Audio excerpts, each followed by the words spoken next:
इस चैनल से जुड़े सभी विद्यार्थियों को गुड मॉर्निंग। विद्यार्थी जी, आप लोग को पीछे के वीडियो में अम्ल की परिभाषा, अम्ल की जानकारी और अम्ल को किस तरीका से परिभाषित किया गया, किस वैज्ञानिकों ने कब किया, किस रूप में किया, इसके बारे में आप लोग को बता चुके हैं। इसके बाद अम्ल का भौतिक गुण भी आप लोग को बताए, कुछ अम्लों का उदाहरण भी बताए। नहीं, अम्ल का भौतिक गुण में आपको ये बताया गया है कि अम्ल जो है स्वाद में खट्टा होता है, अम्ल जल में विलीन होता है,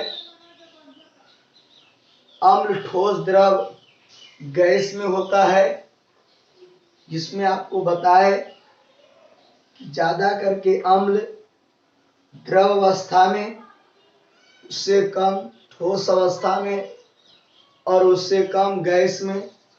मैंने एक एक दो दो उदाहरण के रूप में नीचे लिख दिया था, पीछे की वीडियो में बताया गया था। जो विद्यार्थी आज नए जुड़ रहे हैं, चाहे इस चैप्टर से या मेरे चैनल पर यदि इस चैप्टर से जुड़ रहे हैं, तो आप सबसे पहले चैनल को सब्सक्राइब कर लें, शेयर कर दें। और विद्यार्थी, जो बच्चा आज जुटे हैं तो पीछे वाला वीडियो को अवश्य देख लें। कंटिन्यू पढ़ाई का मजे ही कुछ और होता है, सारी बातों को आपको ध्यान में रहता है, याद रहता है। तो विद्यार्थी, आज हम आपको इस वीडियो में पहले अम्ल के रासायनिक गुण समीकरण के साथ देंगे, इसके बाद अम्ल का उपयोग बताएंगे, इसके बाद अम्ल के शक्ति के आधार पर दो भागों में बांटेंगे, प्रबल अम्ल और दुर्बल अम्ल। इसके बाद अम्ल को विलयन के आधार पर दो भागों में बांटेंगे, तनु विलयन और सांद्र विलयन। ये सभी बातों को पढ़ने के बाद हम आपको कुछ नाम लिखेंगे और वो होमवर्क में देंगे, जो कि आप उस वस्तु, उस पदार्थ, चाहे वो खाद्य वस्तु हो या अन्य वस्तु हो, उसमें उपस्थित अम्ल का नाम लिखेंगे। कुछ मैं बता देता हूं, आप लोग को बोला गया था कि बुक पढ़िएगा, और बुक पढ़े होंगे तो जरूर कुछ जानकारी होगा, और नहीं तो कुछ पहले से भी जानकारी होता है। खट्टे पदार्थ में अधिकांशतः अम्ल होता है, चाहे कच्चे फल हो, सभी में अम्ल होता है। तो विद्यार्थी, आप लोग को होमवर्क क्या रहेगा, यही सब चीज रहेगा कि सेब में कौन सा अम्ल होता है, आम में कौन सा अम्ल होता है, सुन रहा है ने, इमली में कौन सा अम्ल होता है, टमाटर में कौन सा अम्ल होता है, अमरूद में कौन सा अम्ल होता है, चाय में कौन सा अम्ल होता है, सिरका में कौन सा अम्ल होता है। ये सब आप लोग को होमवर्क में रहेगा और आप कमेंट में लिखेंगे। समझ में आ रही बात? सुन रहा है ना? वो होमवर्क के रूप में रहेगा, डिटेल से आपको लिखना है, और कुछ जानते हैं तो कमेंट में लिखिए, कोई दिक्कत नहीं। तो आइए हम आप लोग को सबसे पहले बात करते हैं अम्ल के रासायनिक गुण पर। अम्ल का पहला रासायनिक गुण है अनील, मतलब ये तो नाम है, अनील ये शब्द है।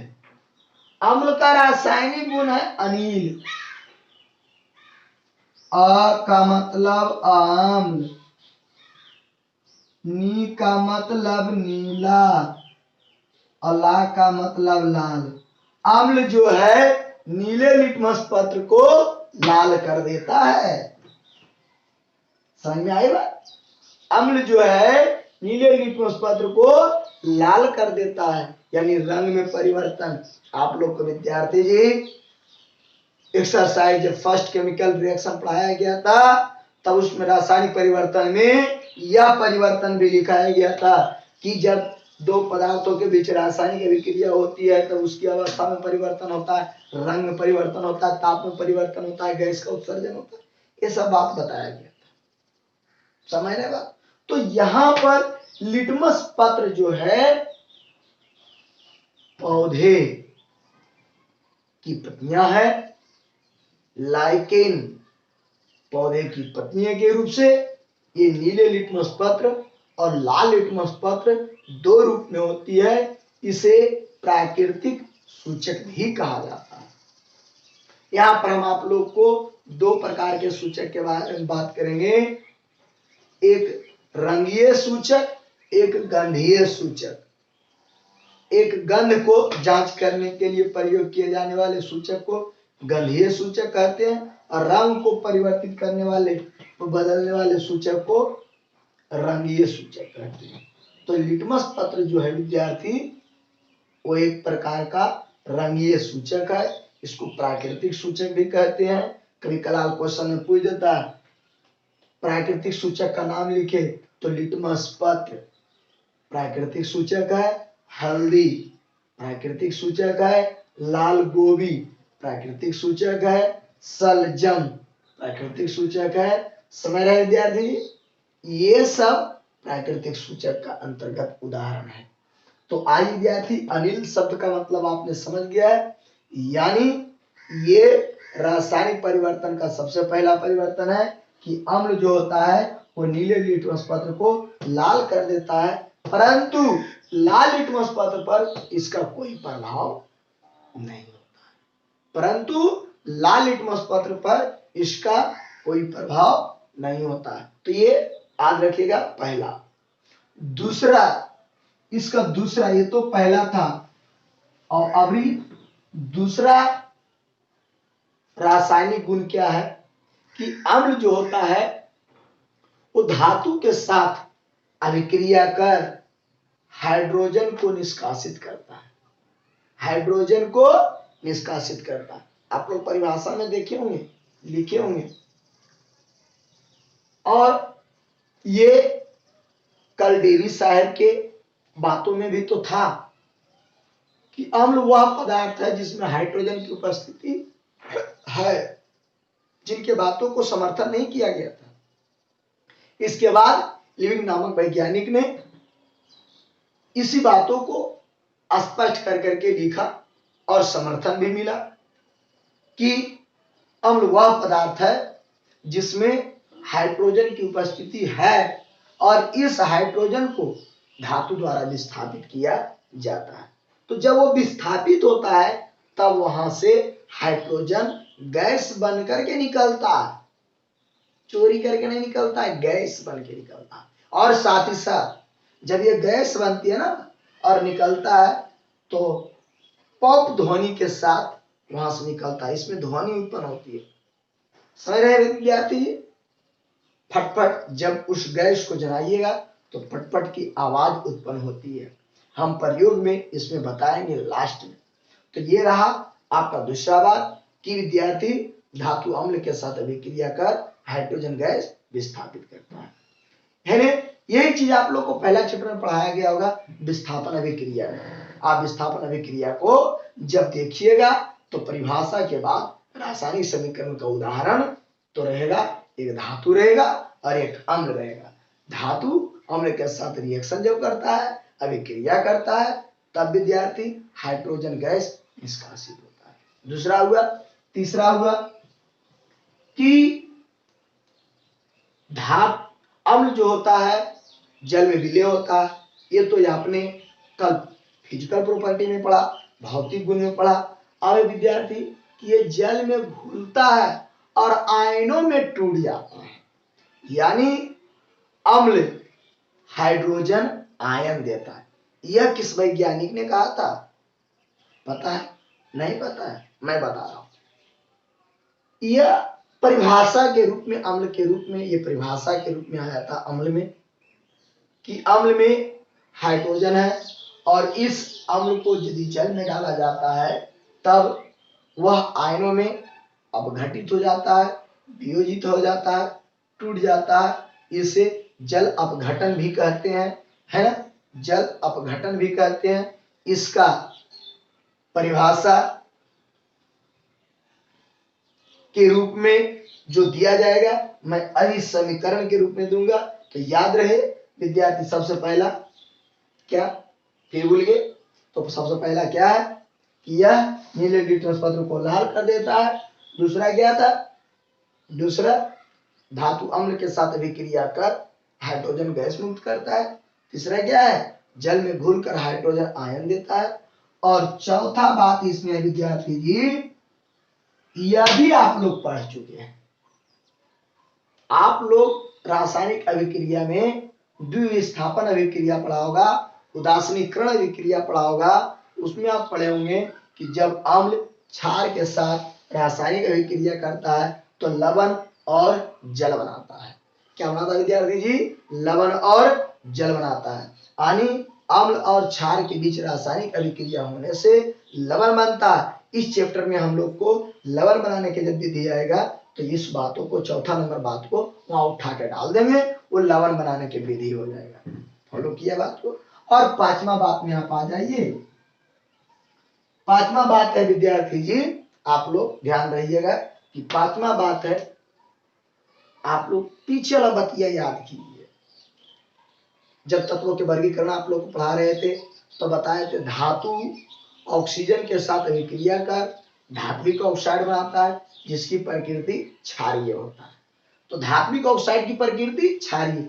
उस धात्विक ऑक्साइड को अभिक्रिया यदि अम्ल के साथ करा देंगे, क्योंकि उसका प्रकृति क्या है? क्षारीय, और इसका प्रकृति क्या है? अम्लीय। ये तो खुद अम्ल है। यानी अम्ल और क्षार के बीच अभिक्रिया होगा तो जो चौथा बात हुआ था वही पांचवा बात हुआ होगा, लवण और जल बनेगा। लेकिन फर्क क्या चौथा में था कि अम्ल क्षार के साथ अभिक्रिया कर क्या बनाता है? क्षार बोला तो NaOH, अभी क्षार के बारे में नहीं पढ़ा है इसलिए मैंने छोटा तौर पर दे रहे हैं। क्षार NaOH, उसमें hydra oxide OH, hydra oxide OH उपस्थिति अनिवार्य। NaOH ये उपस्थित रहेगा, एक अम्ल रहेगा और एक क्षार रहेगा। क्षारक भी इसको कहते हैं। क्षार क्षारक का अंतर मैं आगे पेस्ट करूंगा आप लोग के। तो और यहाँ पर क्या है विद्यार्थी, एक अम्ल, इसमें एक अम्ल है और एक क्षारक क्षार है, और यहाँ पर क्या रहेगा? एक अम्ल रहेगा और एक धात्विक ऑक्साइड रहेगा। क्या रहेगा? धात्विक ऑक्साइड, जैसे कैल्शियम ऑक्साइड है, पोटेशियम ऑक्साइड है, सोडियम ऑक्साइड है, तो ये सब रहेगा। ये OH हाइड्रा ऑक्साइड, आई केवल O है, क्योंकि इसकी जो रासायनिक प्रकृति होता है वो क्षार जैसा होता है, क्षारीय प्रकृति का गुण होता है। तो धात्विक ऑक्साइड, इसमें भी क्रिया हो रहा है अम्ल और क्षार के बीच, और इसमें हो रहा है अम्ल और धात्विक ऑक्साइड के बीच। तो दोनों अंतर है, बट इसमें जो अभिकारक होगा अलग अलग होगा, लेकिन उत्पाद का जो पदार्थ बनेगा, प्रतिफल का जो पदार्थ बनेगा, ये दोनों के रिएक्शन का सेम बनेगा। इसमें भी लवण और जल और इसमें भी लवण और जल, इसमें भी उत्पाद का बात कर रहे हैं। अभिकारक दोनों को अलग अलग रहेगा, लेकिन उत्पाद दोनों को बनने वाले पदार्थ का नाम एक जैसा रहेगा, लवण और जल। हो सकता है इसमें सोडियम लवण बन रहा है, तो हो सकता है इसमें मैग्नीशियम लवण बन रहा है। समझ रहे बात को? तो ये मैं ये नहीं कह रहा हूं कि दोनों को उत्पाद बराबर होगा, दोनों को उत्पाद में जो बनने वाला पदार्थ होगा उसका नाम सेम रहेगा। यानी पहला में भी लवण और जल बन रहा है तो इसके साथ अभिक्रिया कराएंगे तो उसमें भी लवण और जल बनेगा। अब आप ये पांचों बातों को लिखते हैं, आप गौर से देखिए। ध्यान दीजिएगा, जो भी बच्चे नए जुड़ रहे हैं चैनल को सब्सक्राइब कर देंगे, है एक छोटा काम कर देंगे, बैठले बैठले क्या करना है तो कुछ काम शुरू करो, अंतराक्षरी नहीं, शुरू करो सब्सक्राइब करना। ओम हरि के नाम। देखिए विद्यार्थी जी, क्वेश्चन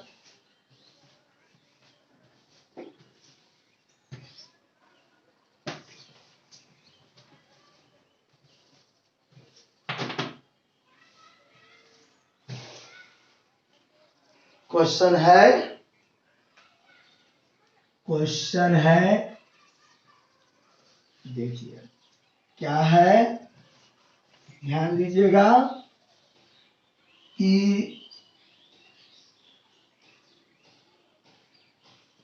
अम्लों के रासायनिक गुण को लिखें। समझ रहा विद्यार्थी जी? अम्लों के रासायनिक गुण को लिखें। आंसर हो रहा है विद्यार्थी जी कि अम्लों के रासायनिक गुण निम्नलिखित है, निम्नलिखित है। पहला, आम्ल नीले आम्ल नीले लिटमस पत्र को लाल कर देता है। आम्ल नीले लिटमस पत्र को लाल कर देता है। और दूसरा बात है इसका विद्यार्थी कि आम्ल, दिख रहा है, आम्ल धातु के साथ अभिक्रिया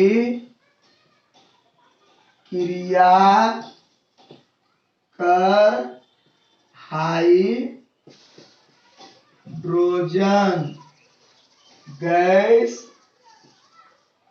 हाइड्रोजन गैस मुक्त करता है।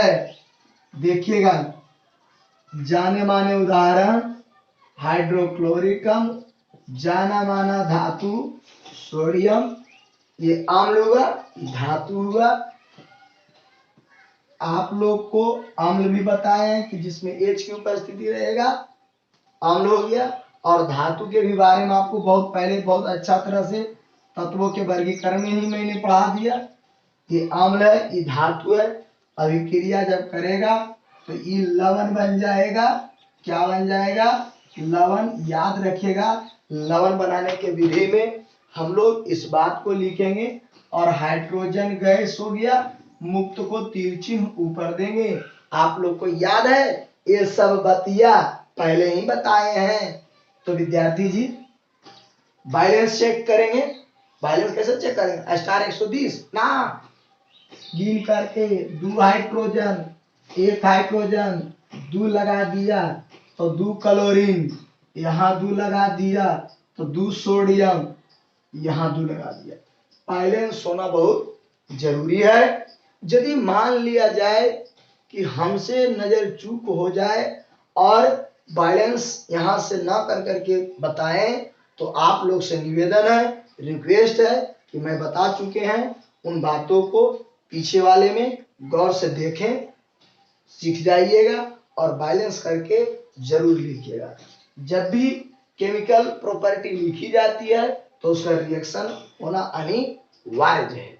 ये दूसरा के बाद तीसरा बात था कि अम्ल जो है, अम्ल क्षार के साथ, क्षार जो है वो क्षारक होगा, लेकिन क्षारक को क्षार नहीं कहते हैं। जब वहां पढ़ाएंगे तो क्यों, उसके बारे में बताऊंगा। तो यदि क्षार लिख दिया है तो समझ जाना ये क्षारक भी है।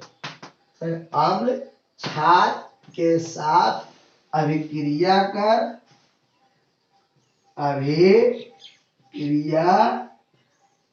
कर लवण और जल बनाता है। मान लिया जाए कि आपको यहाँ दिख नहीं रहा है तो सुन रहे हैं ना, क्योंकि यदि हम 2 बार 3 बार करके लिखेंगे यही लाइन में तो अटकेगा नहीं। और ऐसे तो मैं कोशिश कर रहा हूं, फिर भी लवण और जल बनाता है ना। अच्छा, हम देख लेते हैं कि दिखता नहीं तो एक अम्ल का ऊपरी वाला भी अम्ल का उदाहरण दे सकते हैं, या फिर आपको बहुत सारे अम्ल मैंने लिखा, चलिए यही दीजिए, 2-3 बार इसको उदाहरण ले लेंगे ताकि हम लोग को याद रहे। HCl को हाइड्रोक्लोरिक अम्ल कहते हैं, HCl को हाइड्रोक्लोरिक। किसी चीज को इतना बार उसका उदाहरण पहले देना कि जब तक कि वो आग ना हो जाए, है ना।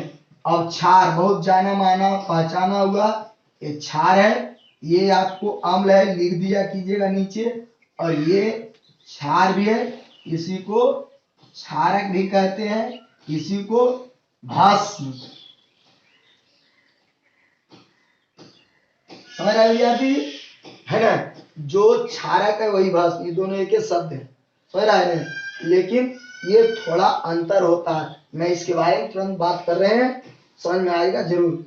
ये रिएक्शन अभिक्रिया को लवण, वही लवण बनेगा NaCl। ये द्विविस्थापन अभिक्रिया है, ये एकल विस्थापन अभिक्रिया है। मैंने पीछे भी बात कर चुके हैं, H2O जल हो गया, ये आपको लवण हुआ विद्यार्थी जी, और ये हुआ जल, ये हुआ हाइड्रोजन गैस, हाइड्रोजन। तीर चिन्ह ऊपर का मतलब हो गया मुक्त होना। बैलेंस चेक करेंगे, 2 हाइड्रोजन तो एक और एक, 2 हाइड्रोजन, राइट। अभिकारक को गिनती उत्पाद से कीजिएगा, 1 क्लोरीन तो 1 क्लोरीन, 1 सोडियम तो 1 सोडियम, 1 ऑक्सीजन तो 1 oxygen. Don't touch, that is a screen touch. इसको कुछ छूना भी मत, क्योंकि ये ऑलरेडी संतुलित समीकरण है ना। और 4 नंबर बात अभी मैंने बता रहे हैं, जो 3 नंबर में बताया था समझाने वक्त वो नहीं लिखा, क्योंकि उसमें कुछ विशेष तरीका है। क्या है वो, एक परिभाषा के रूप में भी है ना, इसलिए उसको नहीं लिखा। 4 पर। और 5 नंबर,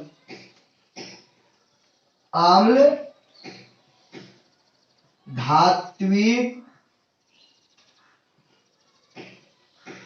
ऑक्साइड के साथ अभिक्रिया कर लवण और जल, विद्यार्थी, लवण और जल बनाता है। देखिए, इसमें भी अभिक्रिया कर लवण और जल बनाता है, और इसमें भी अभिक्रिया कर लवण और जल बनाता है, लेकिन पदार्थ अलग अलग है। एक अम्ल ले लीजिए, चलिए ये अब चेंज करते हैं, H2SO4 नाम है गंधका अम्ल अथवा सल्फ्यूरिक अम्ल। और एक वो कोई धात्विक ऑक्साइड लीजिए, मैंने उदाहरण में पढ़ाने के समय दिया था, है ना। धातु ऑक्सीजन के साथ अभिक्रिया कर धात्विक ऑक्साइड बना था, ये धातु ये ऑक्सीजन है, और अभिक्रिया हो रहा है, रिएक्शन हो रहा है ना, तीर चिन्ह। अब यहां बनेगा, देख लीजिए विद्यार्थी, CaSO4 और E बनेगा H2O। बैलेंस करना है आपका काम है। ये लवण हो गया विद्यार्थी और ये जल हो गया। समझ रहा है विद्यार्थी? दिख रहा है? दिख रहा है? तो याद रहे, है ना? दिख रहा है तो हाँ लिखिए कमेंट में। तो विद्यार्थी साफ साफ दिख रहा होगा, 5वां नंबर नहीं हटेगा। बोर्ड छोटा है, सर आपका छोटा है ना? H2SO4 CaO ये धात्विक ऑक्साइड है। मैं सारी बात लिख देता हूं। ये अम्ल है विद्यार्थी जी, और ये आपका धात्विक ऑक्साइड है। धात्विक ऑक्साइड मान लेते, बहुत नीचे लिखने के बाद नहीं दिखाई पड़ेगा तो कम से कम सुन रहे हैं उस बात को एक दो बार रिप्ले कर करके देख करके सुन करके लिख लीजिएगा। बहुत बहुत धन्यवाद, है ना? 5वां नंबर हम लिखते हैं। आप इसको पहले 1 मिनट ध्यान से पढ़ लें, तब मैं इसको साफ करके 5वां पॉइंट लिखते हैं।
तो देख लिया विद्यार्थी। अब आइए ध्यान से देखिएगा अगला टॉपिक। अब 5वां पॉइंट नहीं बताए थे, बोल रहे थे 5वां पॉइंट के बारे में कि कुछ परिभाषा के रूप में है।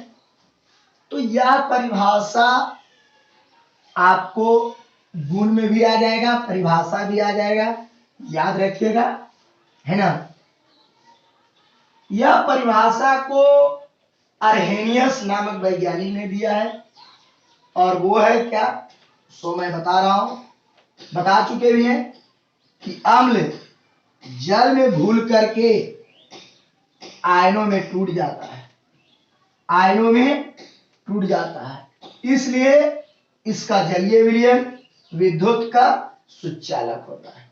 क्या होता है? सुचालक। यानी सभी अम्ल विद्युत का क्या होता है? सुचालक, कंडक्टर, है ने? कब?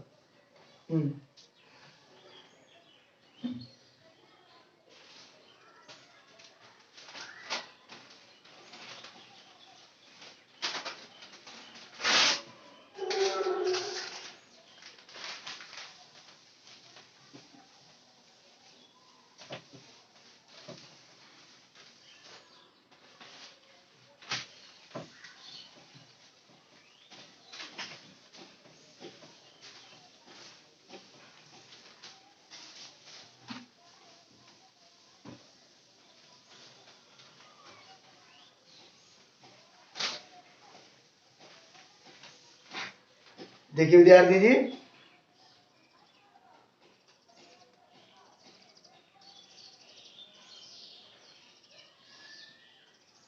अम्ल 5वां पॉइंट है। अम्ल जल में घुल कर जल में घुलकर आयनों में टूट जाता टूट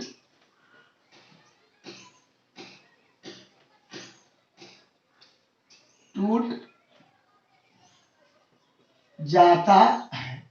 यह परिभाषा भी है, और यह परिभाषा लिख देते हैं, यह परिभाषा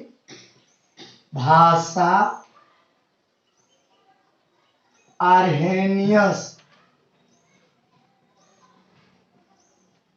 किस वैज्ञानिक ने? आर्हेनियस। यह परिभाषा आर्हेनियस वैज्ञानिक ने दिया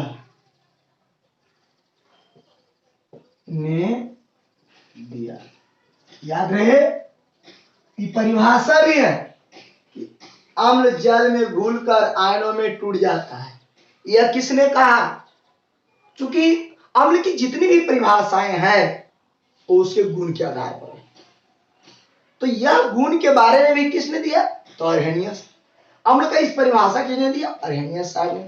तो याद रहे विद्यार्थी जी, ये परिभाषा भी है। अभी आपने इस अम्ल को लिया और जल लेंगे, ठीक है, यहां पर जल है, इसका लिया, यहां पर जल लेंगे, या HNO3 नाइट्रिक अम्ल। यदि आपको ऐसे नहीं तो ऐसे भी लिख सकते हैं, कोई दिक्कत नहीं। ऐसे लिखिए, ऐसे लिखिए या ऐसे लिखिए, कोई दिक्कत नहीं है ना। ये हाइड्रोजन H+ के रूप में और NO3, यहाँ एक हाइड्रोजन है तो यहाँ एक प्लस होगा, है ना, और ये जो NO3 नाइट्रेट है इस पर एगो माइनस होगा। यहाँ दो हाइड्रोजन है तो दो प्लस नहीं होगा, प्लस एक होगा, लेकिन देखिए क्या, SO4 पर दो गो माइनस होगा, क्योंकि आप लोग 9th क्लास में पढ़े थे, ये संयोजकता आयन इसमें होता है, इसका संयोजकता आयन इसमें होता है, लेकिन बैलेंस करना पड़ेगा। हाइड्रोजन इधर दो गो है तो दो लगा देना पड़ेगा, इसमें हाइड्रोजन एक था, एक लगेगा, यहाँ टूटेगा तो क्या होगा? H+ और क्लोरीन माइनस। समझ रहे हैं विद्यार्थी जी? ये जल, आप जल यहाँ लिखिए या जल यहाँ लिख दीजिए, H2 यहाँ लिख दीजिए, कोई दिक्कत नहीं है। तो ये आपका परिभाषा के बारे में आर्हेनियस साहब ने दिया था कि जल में अम्ल विलय होता है और विलय होने के बाद वह आयनों में टूट जाता है, इसलिए अम्ल का जलीय विलयन विद्युत का सुचालक होता है। नोट याद रखिएगा इस बात को, है ना, कि अम्ल के जलीय विलयन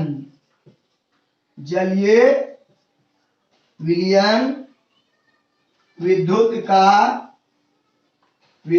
का सुचालक होता है।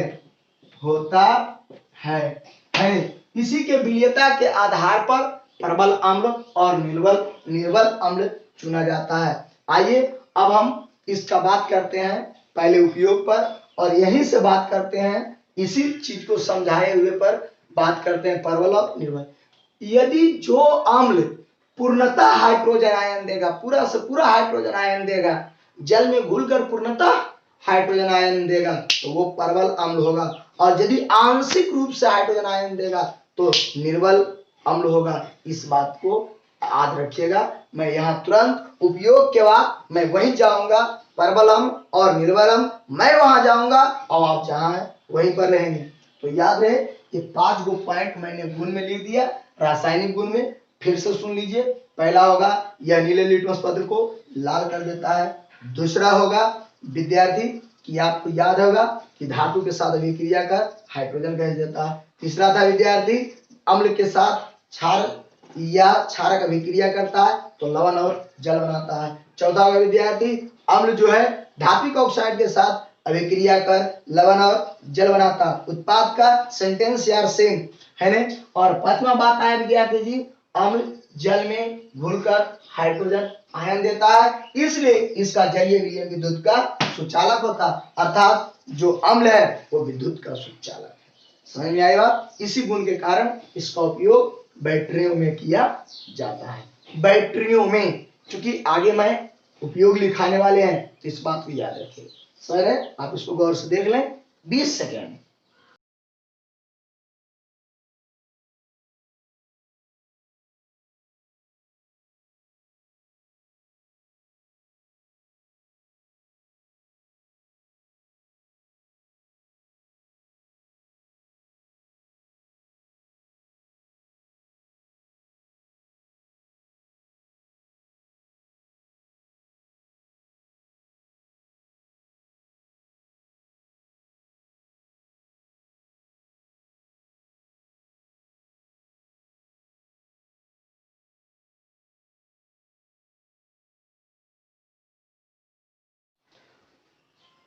देखिए विद्यार्थी जी, अब हम आप लोग को याद रखिएगा, यह परिभाषा गुण किसने दिया था? अर्हेनियस नामक वैज्ञानिक ने दिया था, है ना।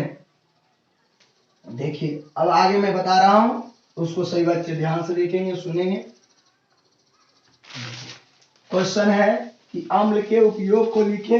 मैंने बताए थे, कल के ही लेक्चर में बता दिया गया था कि अम्ल का उपयोग आभूषण के सफाई में, अम्ल का उपयोग बाथरूम की सफाई में, आभूषण अम्ल का उपयोग दाग धब्बे को छुड़ाने में, है आभूषण का उपयोग बैटरियों को बनाने में, सॉरी आभूषण का उपयोग मैंने बोल दिया, अम्ल का उपयोग। कभी कभी सेंटेंस गलती निकल जाता है, माफ कीजिएगा। क्वेश्चन है ने अम्लों के उपयोग को लिखें। सुन लिया विद्यार्थी जी, आंसर वही, अम्लों के निम्न लिखित उपयोग है, उपयोग है। पहला क्या बताए थे? वही, सुबह उठिए, ले लोटा, चलिए बाथरूम, रूम की सफाई में, बाथरूम की सफाई में। दूसरा उपयोग आभूषण की सफाई में, ठीक है। तीसरा दाग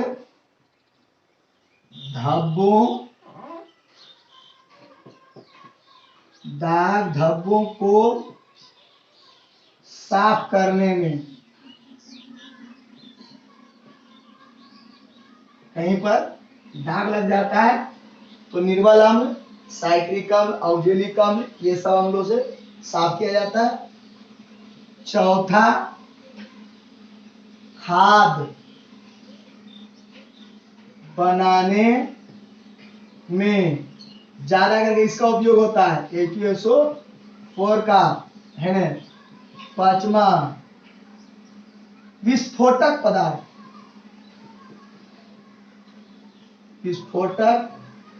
पदार्थ, बनाने में HNO3 का,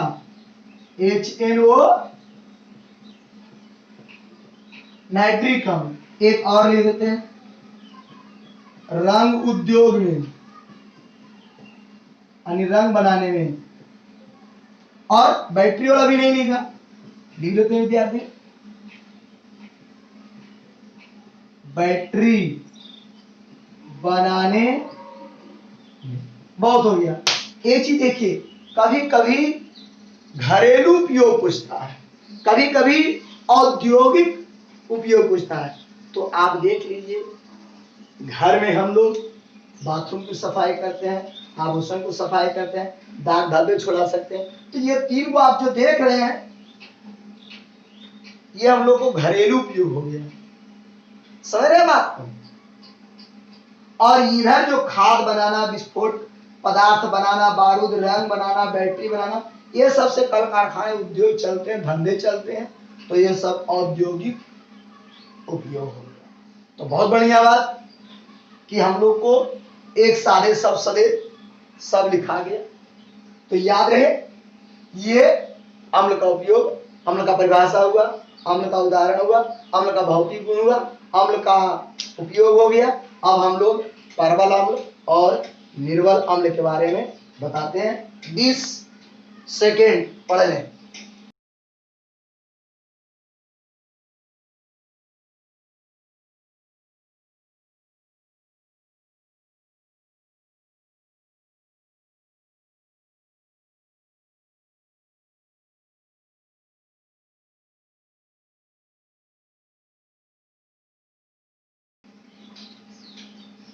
तो आपने पढ़ लिया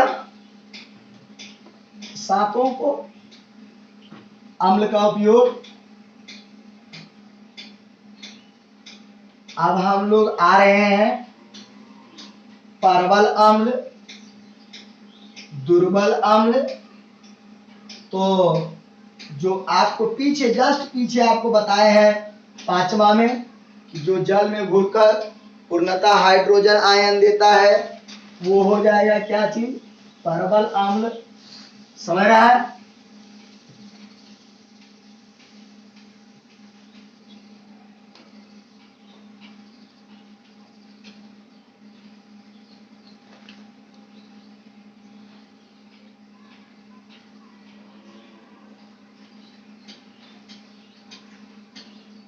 देखिए विद्यार्थी जी, क्वेश्चन है प्रबल अम्ल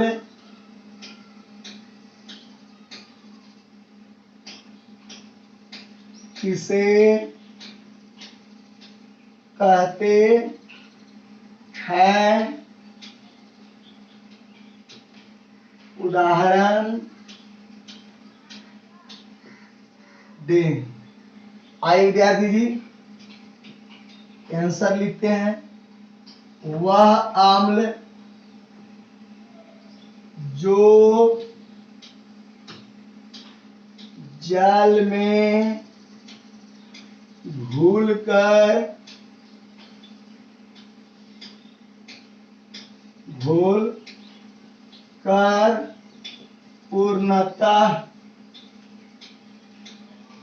पूर्णतः हाइड्रोजन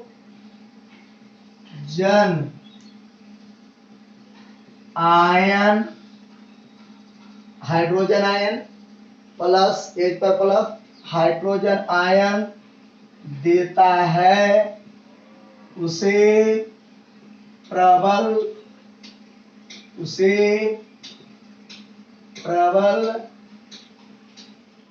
अम्ल कहते हैं। प्रबल अम्ल उदाहरण देते हैं विद्यार्थी जी। सबसे पहला HCl हाइड्रोक्लोरिक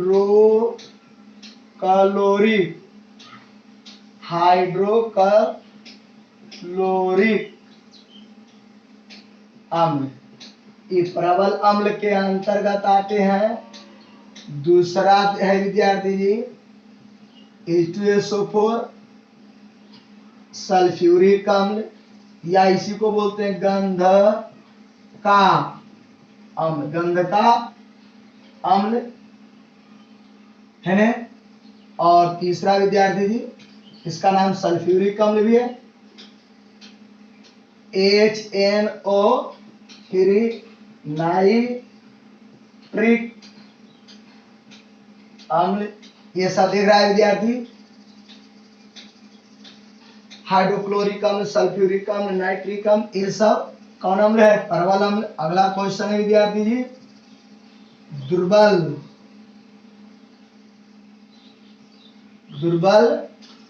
अम्ल किसे कहते हैं? उदाहरण दें। बहुत बढ़िया बात। आंसर है विद्यार्थी सेम चीज बोलिए। वह अम्ल जो जल में घुल कर पूर्णतः मतलब आंशिक पूर्णतः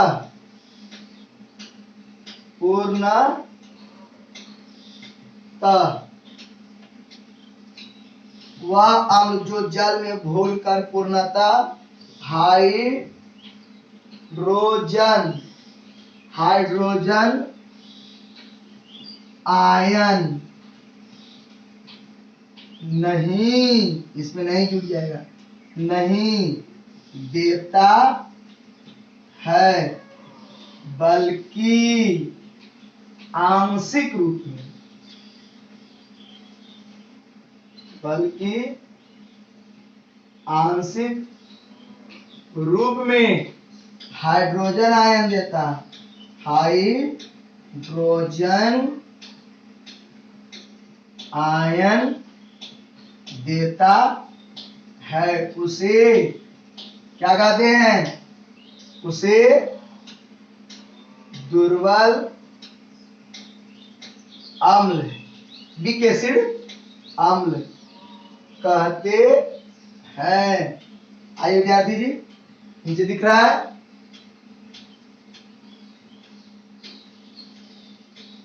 नीचे आप लोग का उदाहरण दिखेगा? नो, चलिए भाई, नहीं तो इसको पढ़ लीजिए। मैं नीचे 3-4 उदाहरण लिखता हूं, आप ध्यान से देखिए। अब ऐसे औसा टाइम आएगा, आप लोग पढ़ते थे अपना टाइम आएगा, मैं कहते औसा टाइम आएगा, मतलब औ से औजेलिकम, औसा साइट्रिकम, टाइम ट्राइट्रिकम, आएगा लैटिकम। तो ये औसा टाइम आएगा, ये हो गया दुर्बल अम्ल, कमजोर अम्ल। बहुत अच्छा बात है, और यही बात को याद रखिएगा, ये ठोस अवस्था में पाया जाता है, औसा टाइम आएगा। समझ रहा? अपना टाइम नहीं, औसा टाइम। औ का मतलब क्या हुआ? औजेलिकम, सा का मतलब साइट्रिकम, टा का मतलब साइट्रिकम। समझ रहे हैं? तो औसा टाइम आएगा, इस बात को हम आगे लिख रहे हैं, आप इसको पहले पढ़िए। औसा टाइम आएगा मतलब लौटेगा, लिख रहे हैं, ध्यान से याद रखें, याद रखें। सॉरी, मैंने गलती लिखा दिया, दीजिए, माफ कीजिएगा। याद रखें, मैथ पढ़ाते हैं अधिकांश तब। क्या बोले? औ सा टाइम लौटेगा, कि गाय अपना मन से बैठाया गया, औसा मां भी नहीं है, औसा टाइम लौटेगा, मां भी नहीं है ना? तो औ से क्या हो गया, दिख रहा है यहाँ पर, चलिए ऊपर मिटाते हैं, है ना? ऊपर मिटाते हैं, आप लोग पढ़ लीजिए, मैं मिटाता हूं। और इसका मतलब लिखते हैं, औजेलिकम, साइट्रिकम, टाइट्रिकम, है ना? और लौटेगा मतलब लैटिकम, है ना? गा का कोई अर्थ नहीं है, ये सेंटेंस को बैठाने में कुछ कुछ आ जाता है, यहाँ मां छूट रहा है, क्योंकि अम्ल में सब जगह मां होता है। ठीक है विद्यार्थी, मिटाते हैं।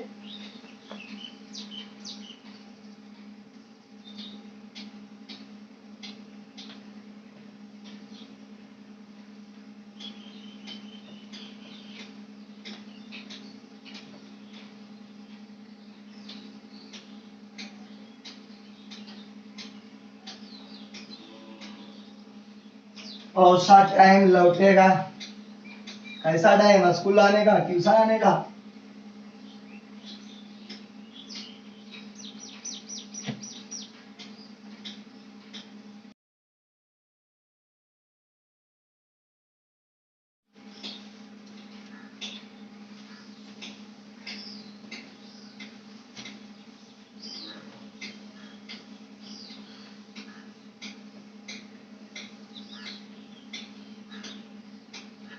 देखिए, औसा टाइम वाला पहला निर्बलम दुर्बलम, है ना?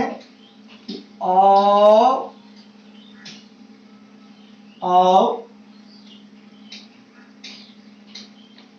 जेलिक अम्ल, औ से हो गया, सा से साइट्रिक अम्ल, औसा टाइम लौटेगा। देखिए विद्यार्थी, 3 नंबर में टार्ट्रिक अम्ल, टार्ट्रिक अम्ल। और चौथा विद्यार्थी, मैं इसका बात बायोलॉजी में भी किए थे, लैक्टिक अम्ल, लैक्टिक अम्ल। ये सभी दुर्बल अम्ल है। कैसा है? दुर्बल अम्ल है विद्यार्थी जी, ध्यान दीजिएगा, याद रखिएगा। ऑक्जेलिक अम्ल, साइट्रिक अम्ल, टाइट्रिक अम्ल और लैक्टिक अम्ल, ये सभी अम्ल जो है विद्यार्थी जी, है ने, क्या है? तो दुर्बल अम्ल है। याद रहे कि वह अम्ल जो जल में घुलकर पूर्णतः हाइड्रोजन आयन देता है उसे प्रबल अम्ल कहते हैं, स्ट्रॉन्ग एसिड। और जो आंशिक रूप से देगा उसे दुर्बल अम्ल यानी वीक एसिड कहते हैं। इस बात को याद रहे। अब हम आप लोग को पढ़ाते हैं, वो है अगला टॉपिक है, क्या चीज? तनु अम्ल और सांद्र अम्ल। क्वेश्चन लिख लेते हैं पहले कि तनु अम्ल किसे कहते हैं? तनु एकदम आसान है, ध्यान से सुनिएगा। ये कोई तनु कोई लड़की का नाम नहीं मैं लिखा, तनु अम्ल है ने। जब कोई पदार्थ में अम्ल थोड़ा मात्रा में मिलाते हैं, उपयोग के दृष्टि से या कोई काम करेंगे, अम्ल ज्यादा रहेगा नुकसान होगा, बहुत कम अम्ल, अब दाग धब्बा छुड़ाना है, हो सकता है ज्यादा अम्ल की मात्रा रहेगा। जहां पर हम दाग छुड़ाने के लिए जा रहे हैं तो अम्ल एक ऐसा चीज है, तेजाब ऐसा चीज है, तो वहां को जला डालेगा, इसलिए उसकी मात्रा बहुत कम। क्लीनर का नाम आपने सुना होगा, क्लीनर है ने, उसमें भी अम्ल होता है। और आपको एक बात बताए थे, याद रखिएगा यहीं से, कि हमारे शरीर में भी हाइड्रोक्लोरिक अम्ल है और कुत्ते के भी शरीर में भी हाइड्रोक्लोरिक अम्ल है। मनुष्य के शरीर के अंदर जो मांस खाता है, जो मनुष्य मांस खाया, चाहे वो चिकन का हो या मटन हो या जो भी जीव का मांस खाते हैं, वो हमारे शरीर के अंदर पचता नहीं है, सड़ता है। जबकि भोजन का दूसरा पार्ट जो होता है, चावल, रोटी, सब्जियां, इसको सड़ने नहीं देता है। हाइड्रोक्लोरिक अम्ल जो आपकी आंत में जो है, हमारी आंत में जो है, हाइड्रोक्लोरिक अम्ल भोजन को पचाता है, बल्कि भोजन को सड़ने नहीं देता। लेकिन यदि वही मांस लेते हैं तो सड़ाता है, हाइड्रोक्लोरिक अम्ल। जबकि कुत्ता के शरीर में वही मांस सड़ता नहीं है बल्कि पचता है। बताइए, कुत्ते के शरीर में हम लोग तो एक तो उबला हुआ, मतलब सीधा हुआ, तैयार हुआ, पका हुआ, जो भी बोलिए, उस मांस को सेवन करते हैं, और कुत्ता तो कच्चा मांस सेवन करता है। कच्चा मांस खाने के बाद भी उसके शरीर में पचता, और आप पका हुआ मांस को भी आपके आंत के अंदर सड़ता है। तो कच्चा मांस वो क्यों पचा लेता है?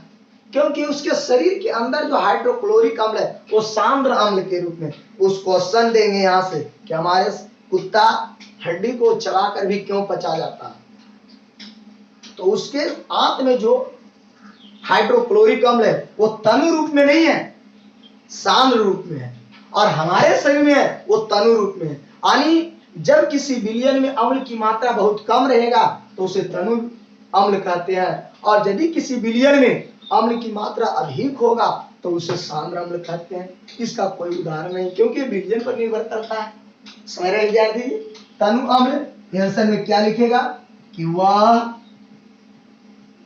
अम्ल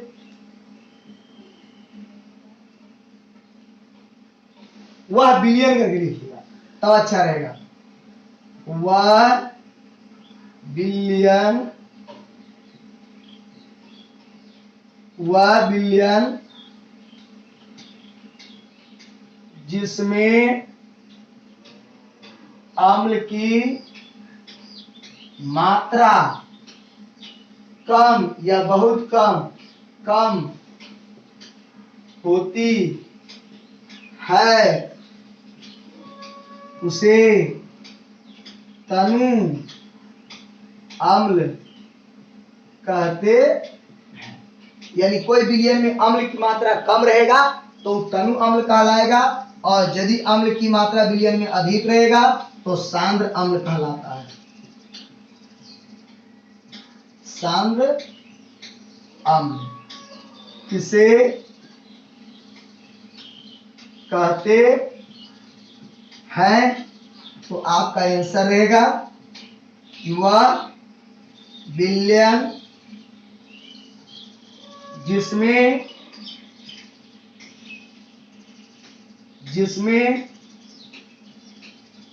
अम्ल की मात्रा अधिक होता है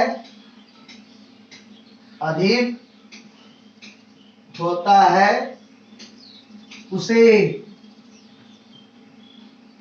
सांद्र उसे सांद्र अम्ल कहते हैं।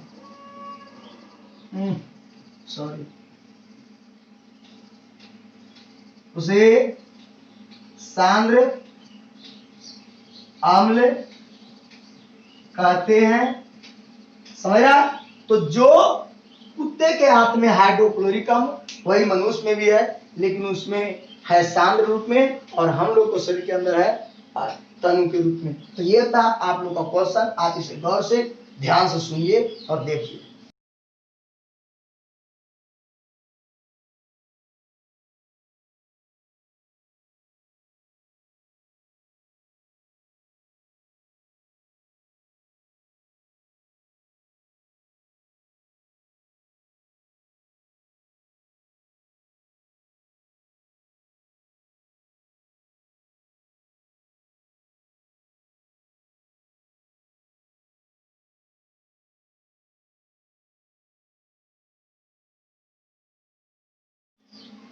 आइए विद्यार्थी जी, अब मैं आप लोग को बोला था कि आज मैं होमवर्क आपको देंगे, क्योंकि आप जो है मोरी कम कबाड़ते हैं और क्रिकेट फुटबॉल ज्यादा खेलते हैं, है ना?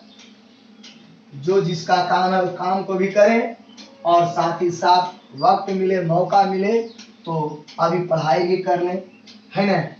पढ़ाई तो जरूरी है, काम भी अभी जरूरी है। किसान के घरों में भी काम बहुत बिखरा हुआ है। आप सहयोग करें अपने परिवारों को। मोबाइल लेना है तो काम करो, मोरी कबाड़ो मोरी ढो। हाँ, मोबाइल खरीदना है तो, आप पढ़ाई करना है तो, कि जितना जल्दी प्रत्येक एक मजदूर का काम संभालेगा ना। देखिए विद्यार्थी,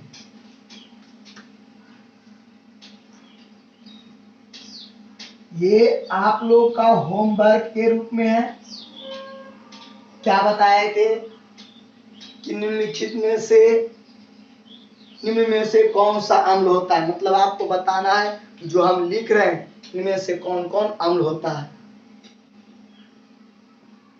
नीचे दिए गए पदार्थ में कौन अम्ल होता है?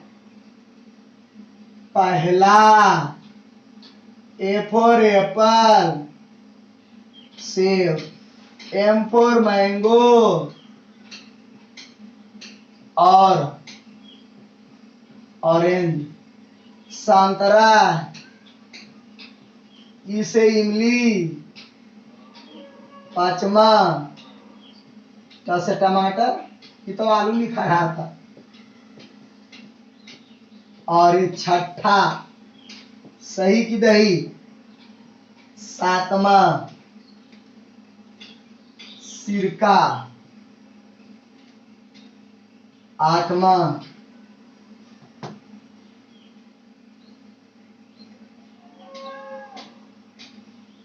बिच्छू के डंक, और नौमा नींबू, और 10वां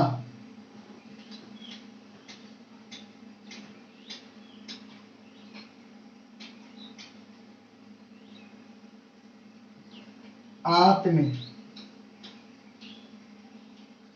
11वां,